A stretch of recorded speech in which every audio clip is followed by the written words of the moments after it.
Alhamdulillahirabbil alamin. Pujian dan syukur kita kepada Allah Subhanahu wa taala. Semoga tiada henti-hentinya dan tiada bosan-bosannya, karena sesuai janji Allah, siapa yang bersyukur kepada Allah atas setiap nikmat yang diberikan oleh Allah, janji Allah, la in syakartum la azidannakum, la azidannakum, pasti Allah akan menambah nikmat itu kepadamu. Mudah-mudahan kita diizinkan Allah, dimudahkan Allah untuk bisa mensyukuri apapun nikmat itu datang dari Allah Subhanahu wa taala. Para jamaah yang dimuliakan Allah, pada kesempatan maghrib sampai isya Ahad malam Senin ini, kita akan menyampaikan sebuah tema tentang amalan-amalan penerang kubur. Kalau pada perjumpaan yang lalu kita membahas tentang az-zulumatu khamsun wa surujulaha khamsun, kegelapan itu ada 5 dan penerangnya ada 5. Di antara kegelapan yang 5 itu adalah al-qabru zulmatun, kuburan itu gelap. Dan kemarin sudah kita jelaskan bahwa penerangnya secara umum adalah la ilaha illallah Muhammadur Rasulullah. Orang yang gemar untuk mengucapkan kalimat tahlil, yaitu la ilaha illallah Muhammadur Rasulullah. Kalimat la ilaha illallah Muhammadur Rasulullah adalah refleksi amalan kita yang umum, yang menyeluruh. Artinya orang mengucapkan la ilaha illallah, tidak ada Tuhan selain Allah, tidak ada Tuhan yang wajib kita sembah kecuali yang kita sembah hanya Allah, tidak ada Tuhan yang bisa menolong kecuali Tuhan itu Allah. Kalau kita di dunia mendapatkan pertolongan dari orang, iya dari orang, tapi hakikatnya itu adalah diutus oleh Allah Subhanahu wa taala. Maka jangan sampai mengkultuskan kepada orang yang menolong kita. Kita berterima kasih kepada orang itu harus, tapi bukan mengkultuskan ucapan terima kasih kepada orang itu, tapi bersyukur atau berterima kasih kepada orang, hati kita nyambung bersyukur kepada Allah Subhanahu wa taala. Terima kasih Pak atas bantuannya, terima kasih Pak Bu atas kerauhannya. Kita terima kasih sebagai wujud adab, sebagai wujud tepok seliro, sebagai wujud hubungan sosial kemanusiaan. Tapi hakikat dari semua itu Allah yang mentakdirkan sebuah perjumpaan, Allah yang memberi kesempatan orang itu membantu, dan sebagainya dan sebagainya. Maka kuburan itu gelap dari dulu Pak. Kuburan itu gelap dari dulu. Apalagi ukurannya 1 kali 2 meter itu nggak nyampe 2 meter, nggak nyampe 1 meter. Ketika ditanam, dikuburkan, semakin sesak dan semakin sempit, gelap gulita, ya seperti itu kubur. Tapi Allah mengatakan dalam kehidupan dunia ini ada kehidupan, di kubur juga ada kehidupan. Kan ada orang berpandangan yang selain muslim, saya tidak menyebut kepercayaan atau agamanya siapa, ada orang itu punya kepercayaan hidup ini hanya di dunia, setelah itu mati ya sudah selesai. Islam tidak, karena Allah ingin menunjukkan sifat adil, Allah ingin menunjukkan sifat ulas asih, Allah ingin menunjukkan pembalasan kepada siapapun makhluk di bumi ini yang melakukan amal.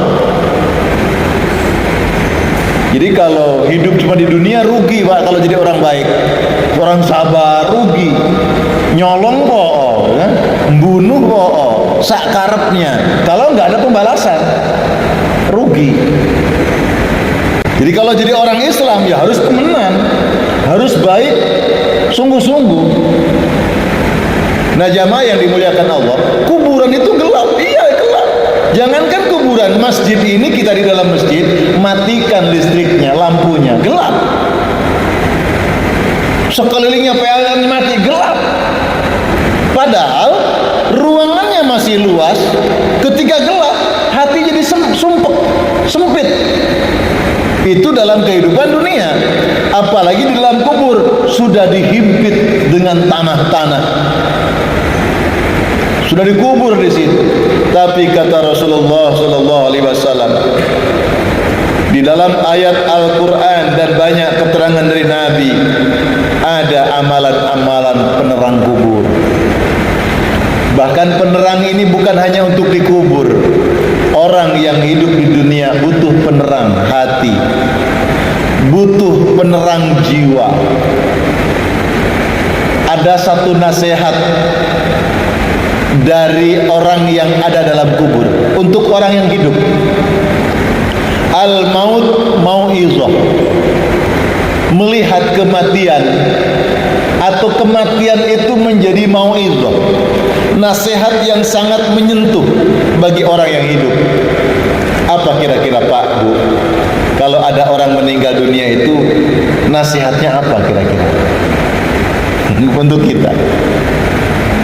Si fulan sudah meninggal, orangnya orang baik, ya Allah, orangnya dermawan, rajin ke masjid, rajin ngaji.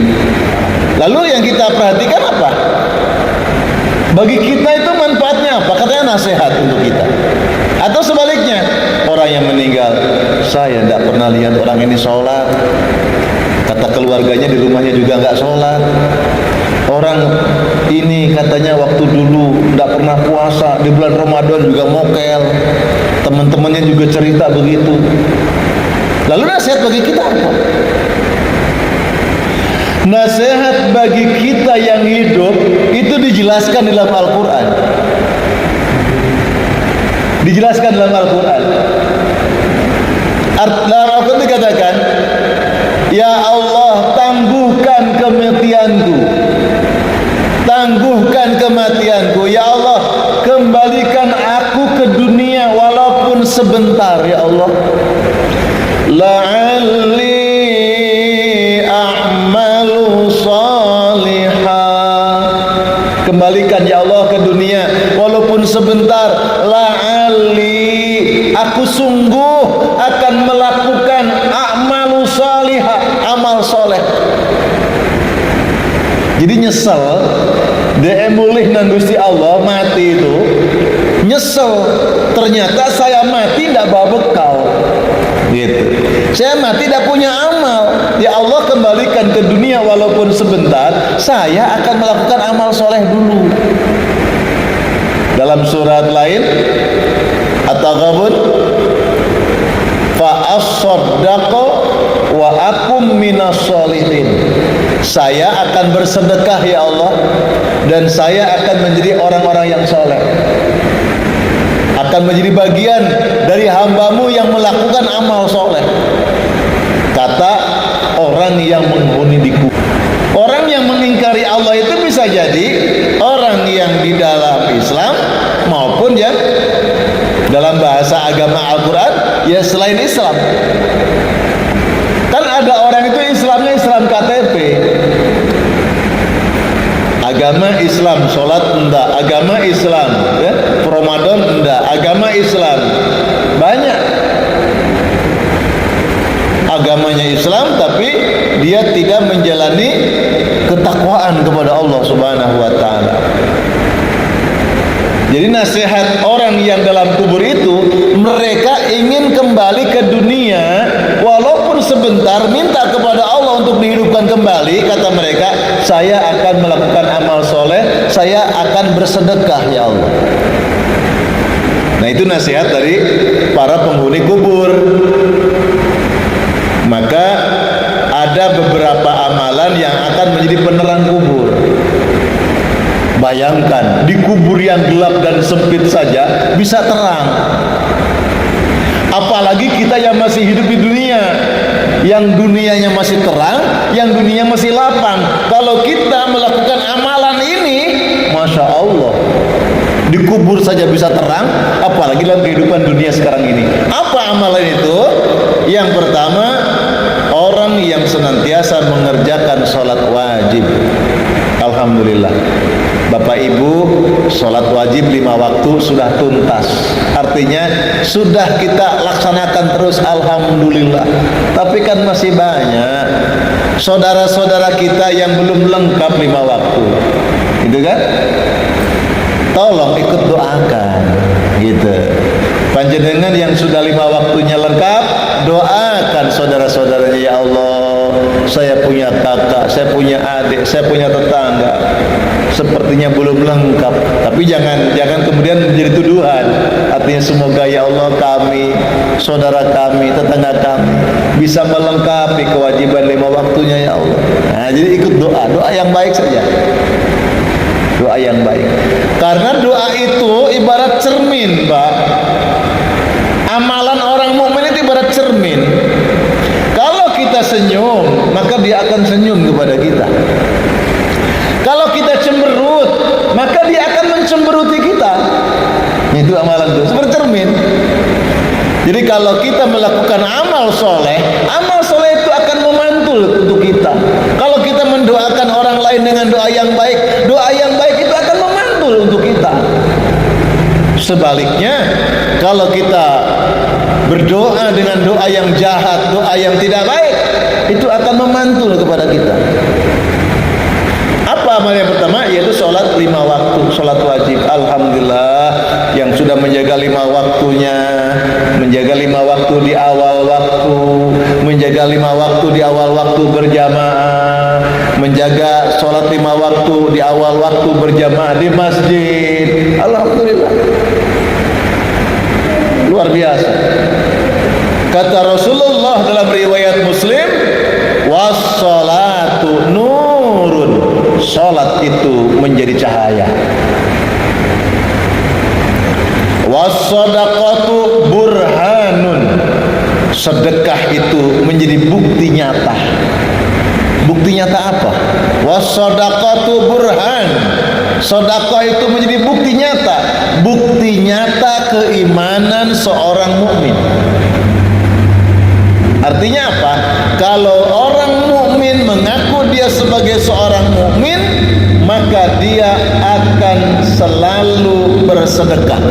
Maka dia tidak pelit, maka dia loman, maka dia dermawan. Kalau orang mukmin.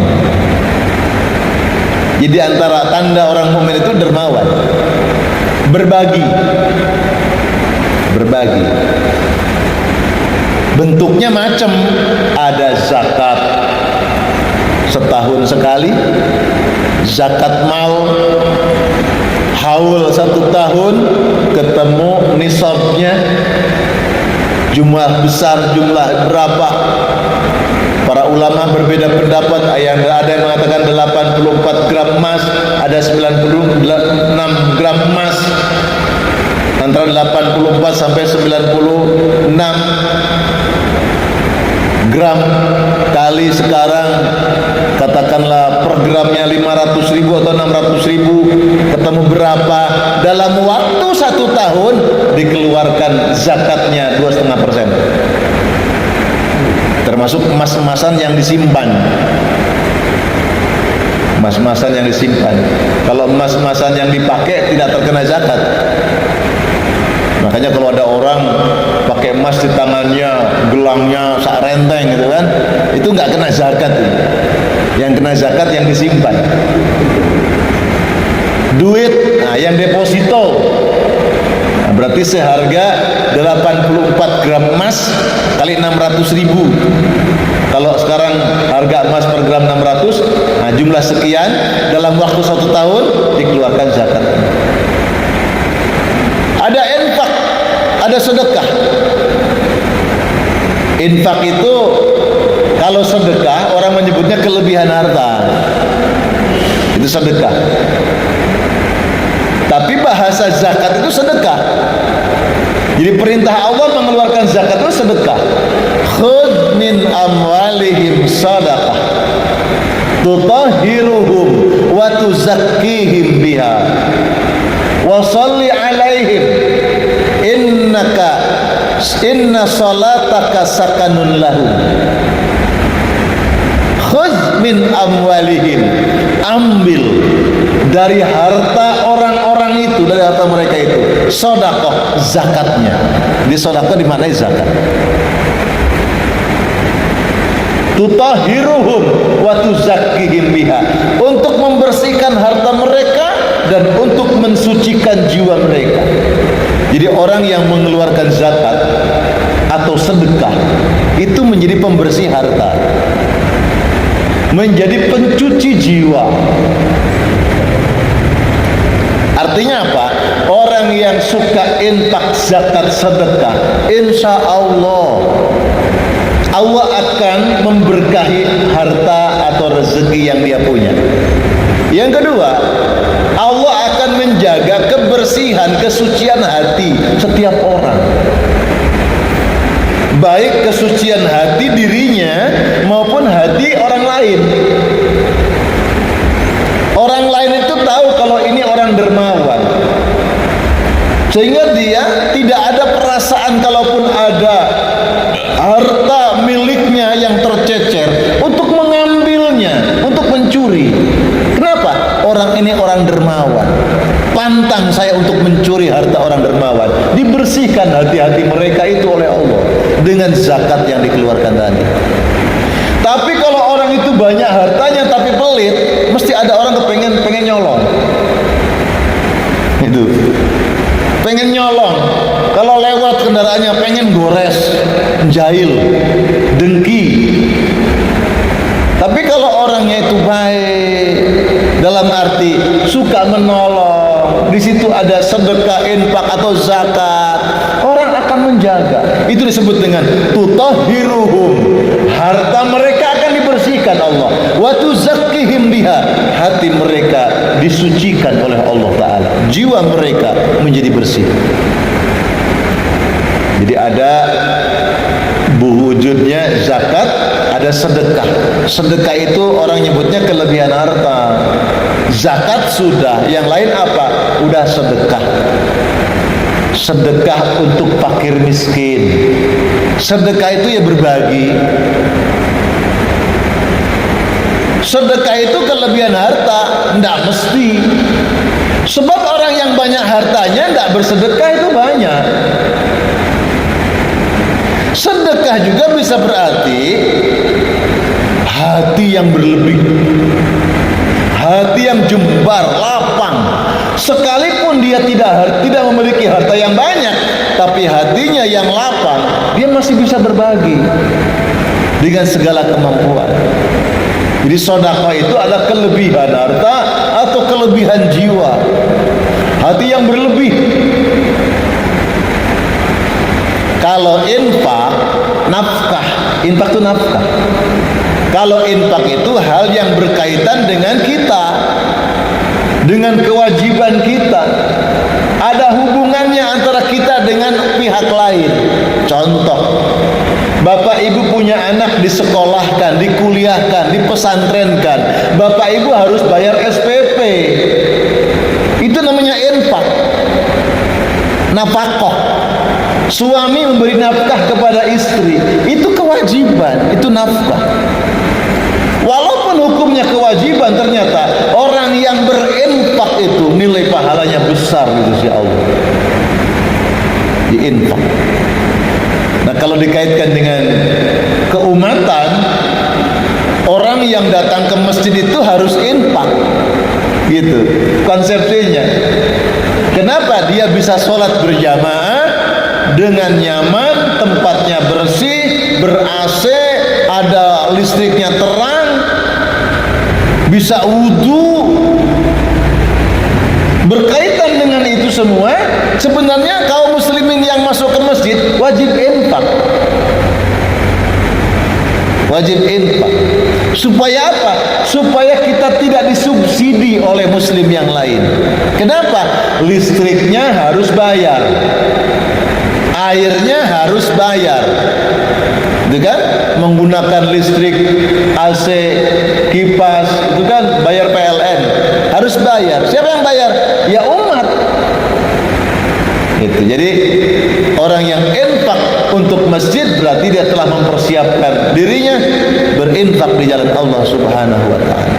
Was-shadaqatu burhanun. Jadi orang yang berinfak, bersedekah, berzakat adalah orang yang memiliki bukti nyata keimanan kepada Allah. Was-sabru diyaun. Sabar menjadi sinar.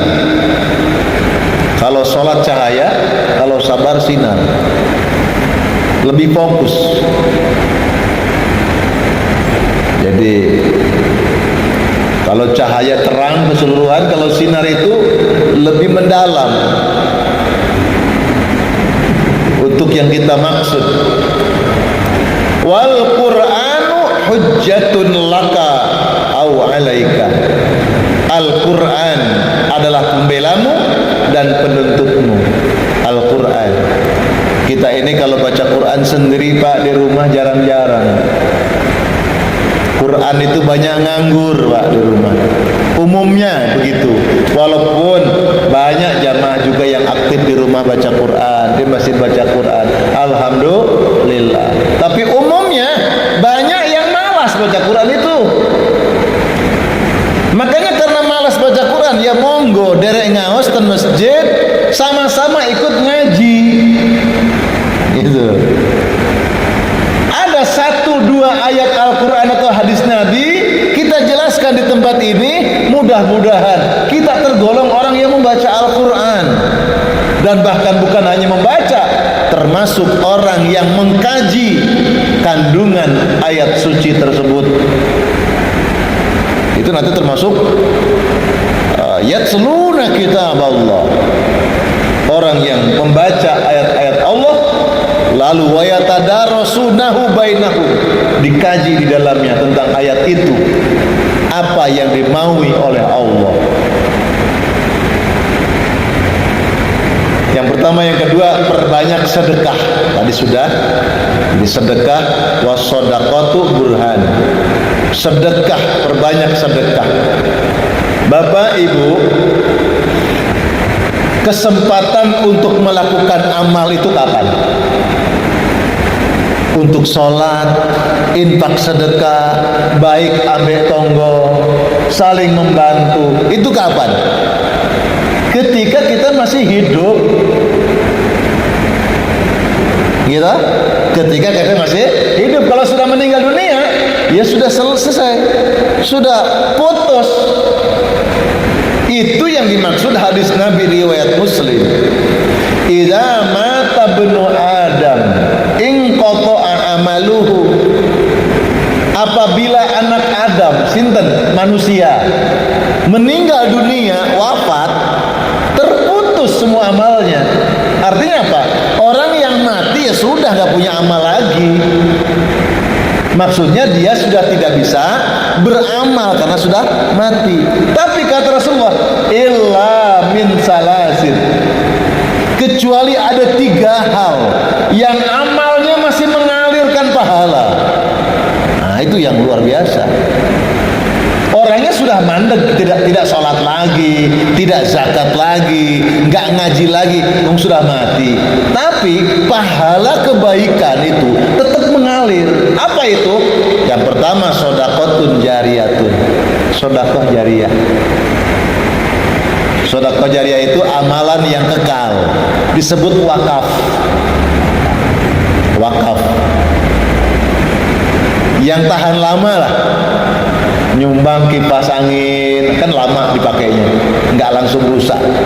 Nyumbang karpet, nyumbang macam lah, termasuk yang untuk bangun dipakai ibadah lama. Itu namanya wakaf, sedekah jariyah. Sedekah jariyah, mengalir jariyah itu. Di pahalanya akan terus mengalir sekalipun orangnya sudah wafat. Luar biasa.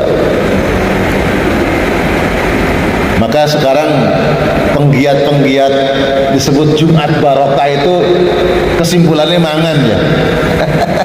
Jumat barokah, Jumat barokah. Tiba-tiba mangan. Saya nyampaikan ini jangan sampai salah kesimpulan. Jumat barokah itu bukan mangan. Jumat barokah itu ya Jumat, hari Jumat yang diberkahi oleh Allah, perbanyaklah amal soleh. Salah satunya ya memberi makan, minum, bersolawat, berzikir, ibadah, amal-amal yang lain yang baik. Jadi jangan Jumat barokah itu kesimpulannya mangan, terlalu sempit. Nah cuma itu kadang kita menggunakan bahasa yang simple, tidak apa-apa. Jumat barokah, tiba-tiba mangan Jumat barokah. Enggak, Jumat barokah itu hari Jumat yang diberkahi oleh Allah. Siapa yang melakukan amal-amal soleh, termasuk hari Jumat itu perbanyak sholawat untuk Rasulullah. Yang kedua, tadi yang mengalir pahalanya sekalipun orang yang sudah meninggal, wafat, sedekah jariyah. Yang kedua, ilmun yuntafa'u bih. Bapak-bapak, ibu-ibu yang punya anak, yang punya cucu, ya, yang berkeluarga, ambillah, sisihkan kesempatan agar apa yang kita ajarkan ilmu kita kepada keluarga kita, dan itu menjadi amalan yang terus mengalir pahalanya. Contoh, orang tua ngajari anaknya berwudu, orang tua ngajari anaknya sholat, orang tua ngajari anaknya bacaan Al-Fatihah yang benar. Lalu selama anaknya itu mengamalkan, ya, Fatihah, sholat, zakat dan sebagainya, insya Allah ketika orang tua sudah meninggal dunia, anaknya masih sholat, akan mengalir terus pahalanya. Termasuk guru-guru ngaji atau siapapun lah yang pernah menunjukkan kebaikan. Tidak mesti ustaz, tidak mesti penceramah dai, tidak mesti. Hidayah itu bisa dari siapapun atas izin Allah. Ada orang itu bukan ustaz tapi bisa mengislamkan orang banyak. Dalam arti bisa menunjukkan orang itu sadar dari kesalahannya, orang itu tobat dari keburukannya. Matur nuwun, sampean iku dudu ustaz, tapi kalau ngomong sampean nyentuh di hatiku. Aku terpesona. Apa yang kau ucapkan ini? Mulai hari ini saya tobat kepada Allah Ta'ala. Saya akan melakukan amal-amal soleh. Ada orang begitu. Ilmu manfaat. Yang ketiga, bahagia punya anak soleh, Pak. Wa waladun salihun yad'ulah. Anak soleh. Tentu, Pak, kalau anak soleh itu mesti dungakna wong tuane. Walaupun orang tuanya tidak pernah berbuat baik kepada dia. Masa ada? Ada. Anak yang terlahir dari orang tua yang broken home, anak yang terlahir orang tuanya tidak bertanggung jawab, anak yang terlahir dibuang oleh orang tuanya, bahkan sampai dia dewasa, siapa ayahku, siapa ibuku, seperti apa wajah mereka, tidak pernah kenal.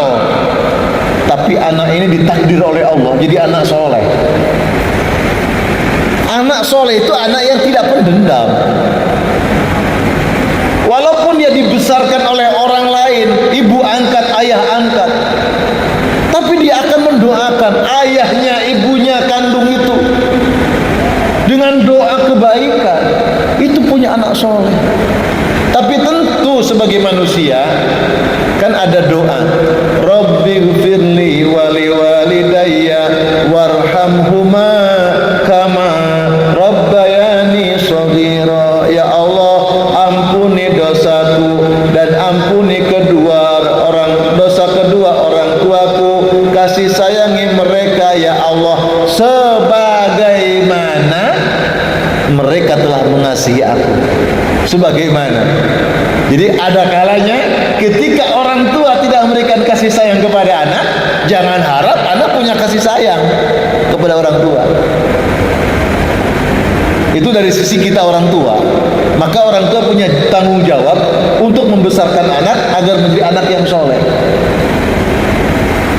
bintang-bintang Pak yang sudah purnawirawan bilang, sudahlah saiki anakku sukses semua tapi tak bisa baca Quran, anakku sukses semua tapi nggak iso ngaji, aku nyesel, kata mereka. Pak Bu ini sampean nyekolahno anak sing ono agamoe, dia bilang gitu. Anaknya sukses tapi nggak sing maca Quran, nggak iso ngaji, nggak iso, nyesel sekarang. Saya pikir sukses itu yang saya banggakan dulu, ternyata sekarang sebagai orang tua, sudah tua begini, aku butuh anakku bisa ngaji. Begitu kata mereka loh yang ngomong begitu. Dia punya anak sekolah masih ono agama. Jadi anak soleh yang bisa mendoakan, itulah merupakan simpanan, tabungan bagi para orang tua. Masya Allah. Doa anak soleh, membaca Al-Quran. Itu saya katakan, membaca Al-Quran. Nek gak sempat baca Quran, melo ngaji. Melo ngaji, baca Quran di rumah. Masya Allah, luar biasa. Iqra'ul Quran fa innahu ya'ti yaumal qiyamah syafi'an li ashabi. Riwayat Muslim. Bacalah olehmu Al-Quran, maka sesungguhnya pada hari kiamat nanti Al-Quran itu akan menjadi syafaat bagi orang-orang yang membacanya. Jadi syafaat, penolong, teman di dalam kuburnya. Jadi kalau panjenengan malam mau tidur, pendengarkan ayat Quran, nyaman rasanya. Mungkin di kubur itu ada yang nemenin malaikat bacakan Quran. Insya Allah. Yang berikutnya, penerang-penerang kubur itu doa. Maka insya Allah orang yang sholat di dalam duduk tasyahud yang akhir itu ada doa. Allahumma inni a'udzubika min adzabil qabri wa min adzabin nar wa min fitnatil mahya wal mamat wa min fitnatil masihid dajjal. Ada redaksi yang lain, Allahumma inni a'udzubika min azabi jahannam wa min azabil qabri wa min fitnatil mahya wal mamat wa min syarri fitnatil masihid dajjal. Sami mawon. Intinya minta perlindungan kepada Allah. Ya Allah, aku berlindung kepadamu dari azab siksa kubur. Jadi doa meminta perlindungan kepada Allah dari azab kubur. Ada ustadz namanya Dr. Agus Mustafa, dia sarjana teknik nuklir. Ustadz, bapaknya kiai, nulis buku judulnya ternyata siksa kubur itu tidak ada. Saya ikut diskusi dengan beliaunya. Beliau menyandarkan semua keterangannya dari ayat-ayat Al-Quran, sama sekali tidak mengambil hadis-hadis Nabi yang sahih. Saya bilang, Ustaz, pegangan kita Al-Quran dan hadis Nabi, cobalah baca di hadis-hadis Nabi yang sahih. Kalaupun siksa yang dimaksud itu siksa disiram oleh air, oleh api, tapi sekarang tamsil, bapak, ibu mimpi disiksa oleh orang. Di dalam mimpi itu terasa sakit apa enggak? Oh, sakit. Dikejar-kejar makhluk menakutkan. Sesak nafas itu. Itu dalam mimpi. Begitu bangun, ya Allah, ternyata mimpi.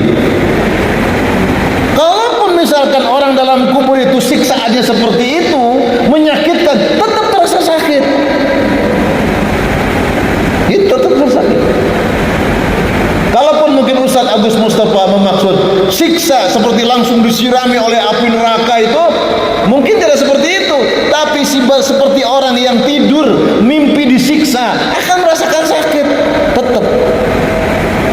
Kan beda panjangnya kalau mimpinya mimpi indah, mimpinya nyaman atau tidurnya itu nyaman banget, kan beda.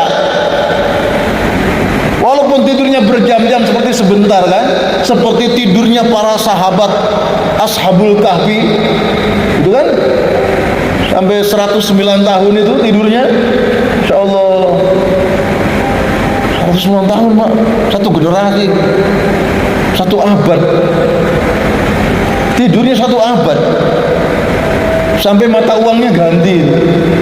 Begitu bangun mereka lapar Pak, tidurnya sekian ya, lapar.